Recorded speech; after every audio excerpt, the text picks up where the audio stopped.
તમારું સ્વાગત છે મારી ચેનલ શ્રી હરિ રસોઈ ઘરમાં। આજે આપણે બનાવીશું રેસ્ટોરન્ટ સ્ટાઇલ આલુ ભુના મસાલા અને તેની સાથે જ ઘઉંના લોટની એકદમ સોફ્ટ ફૂલેલી નાન।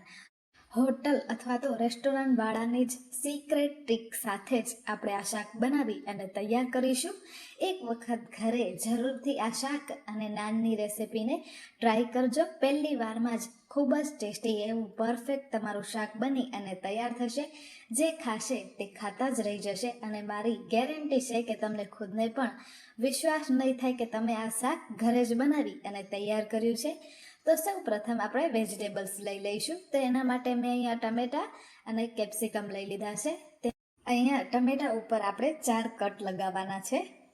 જ્યારે આપણે ટમેટાને બાફવા માટે મૂકીશું ત્યારે તેની છાલ આરામથી અલગ થઈ જાય તેના માટે 4 કટ્સ લગાવવા ખૂબ જ જરૂરી છે। તો અહીંયા આપણા ટમેટા કટ થઈ ગયા છે। હવે આપણે તેને 10 મિનિટ માટે બાફવા મૂકી દઈશું। તો અહીંયા તમે જોઈ શકો છો કે સારી રીતે ટમેટા બફાઈ ગયા છે અને તેની છાલ પણ ઇઝીલી એવી અલગ થઈ જાય રહી છે। ત્યારબાદ આપણે તેને મિક્સર જારની અંદર ફાઇન એવી એની પ્યુરી કરી અને તૈયાર કરી લઈશું। ત્યાં સુધીમાં આપણે કેપ્સિકમ અને ડુંગળીની પતલી લાંબી સ્લાઇસમાં કટ કરી લઈશું। કેપ્સિકમને કટ કરતી વખતે તેની સ્લાઇસ પતલી હોવી ખૂબ જ જરૂરી છે, જેનાથી આપણી તળતી વખતે સ્લાઇસ જલ્દી કૂક થઈ અને રેડી થશે।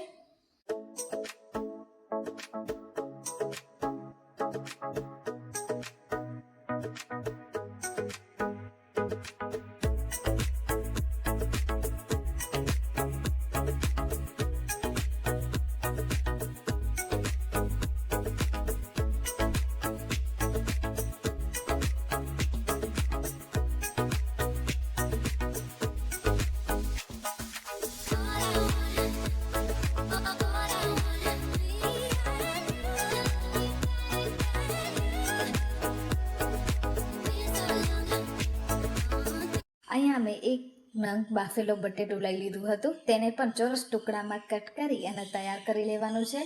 હવે આપણે રેસ્ટોરન્ટની સિક્રેટ પેસ્ટ બનાવી અને તૈયાર કરીશું। તેના માટે સૌપ્રથમ 1 કપ જેટલું દહીં લઈ લઈશું।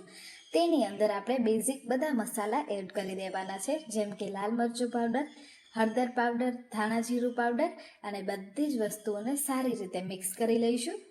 આ શાકને આપણે ફૂલ ફ્લેમ ઉપર બનાવી અને તૈયાર કરતા હોઈએ છીએ, તો ત્યારે આપણે તેની અંદર મસાલા એડ કરી તો તે દાજી અથવા તો નીચે બેસી ન જાય તેના માટે દહીંની અંદર એડ કરી અને ઉપયોગમાં લેવામાં આવે છે। હવે એક કડાઈની અંદર આપણે તેલ ગરમ કરવા માટે મૂકી દેવાનું છે। તેલ ગરમ થાય એટલે આપણે તેની અંદર ડુંગળી અને કેપ્સિકમને ફ્રાય કરી લઈશું। જ્યારે પણ આપણે ઘરે શાક બનાવતા હોઈએ છીએ ત્યારે આપણે બધી વસ્તુને એક સાથે જ તેલમાં ઉમેરી અને મસાલા ડાયરેક્ટ એડ કરી દેતા હોઈએ છીએ। તે જ કારણ છે કે આપણું શાક રેસ્ટોરન્ટ જેવું ટેસ્ટી નથી બનતું। આવી રીતે આપણે એક વખત બધી જ વસ્તુને ફ્રાય કરીશું અને ત્યારબાદ શાક બનાવીશું તો તે એકદમ ટેસ્ટી એવું રેસ્ટોરન્ટ કરતાં પણ ઘરે બની અને તૈયાર થતું હોય છે। ત્યારબાદ બટેટા પણ એડ કરી દઈશું। બટેટા પણ સારી રીતે ફ્રાય થઈ જાય ત્યારબાદ આપણે તેની અંદર ચાટ મસાલો અને કસ્તુરી મેથી એડ કરી દેવાની છે।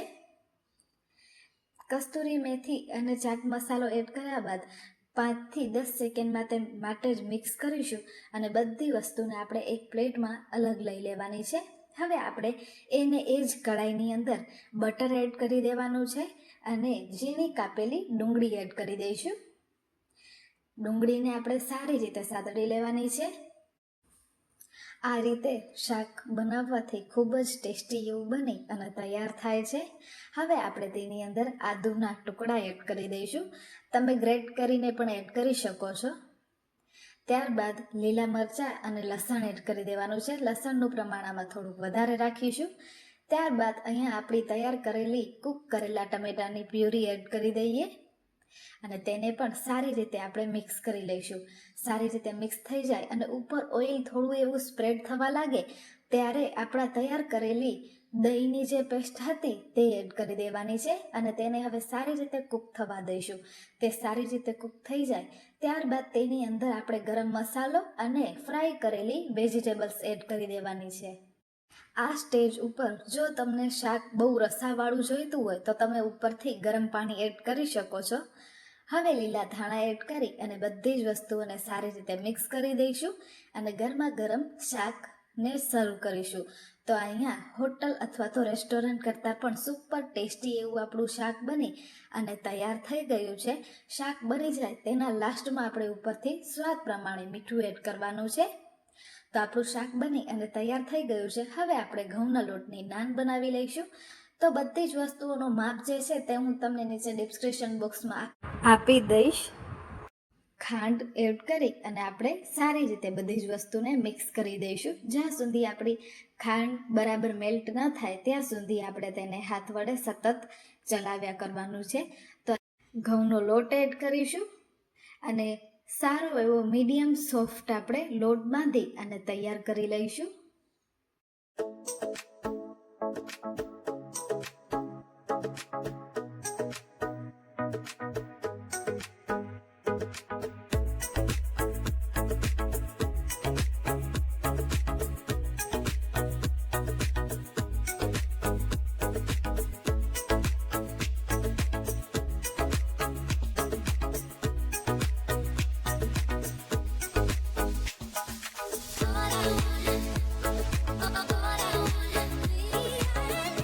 અડધી ચમચી જેટલું બટર અથવા તો તેલ એડ કરી અને તેને સારી રીતે ખીચવી લઈશું અને 10થી 15 મિનિટ માટે તેને રેસ્ટ માટે મૂકીશું. તો અહીંયા તમે જોઈ શકો છો 10થી 15 મિનિટ જેવું થઈ ગયું છે અને આપણી નાન બનાવવા માટેનો એકદમ પરફેક્ટ એવો આપણો લોટ થઈ અને તૈયાર થઈ ગયો છે. તો અહીંયા તમે જોઈ શકો છો કે અંદરથી પણ સારી એવી જાળી પડી રહી છે. હવે આપણે નાના નાના લૂણા બનાવી અને તૈયાર કરી લઈશું. મીડિયમ પતલી સાઈઝની આપણે નાન વણી અને તૈયાર કરવાની છે. ઉપરથી લીલા ધાણા કલોંજી એડ કરી અને વણતા જઈશું.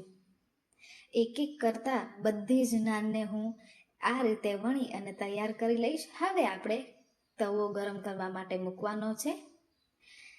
તેની અંદર બંને સાઈડથી સરખી રીતે આપણે નાનને શેકી લઈશું. તમે બટર, ઘી અથવા તો ઓઇલ નો ઉપયોગ કરી અને નાનને સારી રીતે શેકી શકો છો.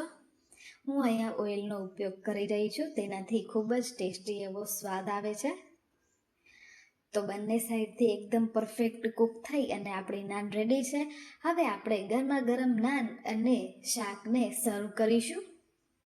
તો તમને મારી આ આલુ ભૂના મસાલાની રેસિપી ગમી હોય તો મારી ચેનલને લાઈક, શેર અને સબસ્ક્રાઈબ કરવાનું ભૂલશો નહીં. આજ માટે આટલું જ. ફરી મળીશું નવી રેસિપી સાથે.